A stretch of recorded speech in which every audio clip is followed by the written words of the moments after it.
Guys, good evening. আমরা এখন আছি পুরীর সু বিচে। আর এখন টাইম হচ্ছে আপনার কত, 7:13। চলো আমরা একটু খাবারের সন্ধানে বার হচ্ছি, কী কী খাবার আছে দেখা যায়।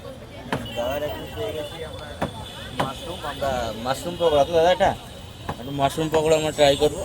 এটা 8 পিস 50 বললো তো, 8 পিস 50। আর এটা কী আছে দাদা? ভেজ পকোড়া। ভেজ পকোড়া, এটাও তো ভেজ পকোড়া, মাশরুম তো ভেজের মধ্যেই পড়ে না। হ্যাঁ, এটা ভেজিটেবল দিয়ে করা আর কি। আর এটা হচ্ছে স্যান্ডউইচ আছে, এটা মানে ভেজের এটা। আর ওই সাইডে আছে আপনার মাছ টাছ আছে, পরে দেখবেন। তো আমাদের একটা প্লেট রেডি করে দিন মাশরুম যে রেডি হচ্ছে এখন আমার পকোড়া। হ্যাঁ আচ্ছা, তো 8 পিস আমাদের 50 টাকায় চলে এসছে।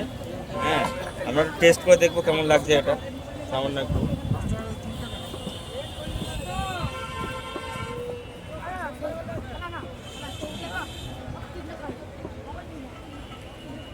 মাশরুম দিয়ে আছে, মাশরুমটা বড্ড ফ্রাই হয়ে গেছে, ভালো লাগছে মোটামুটি।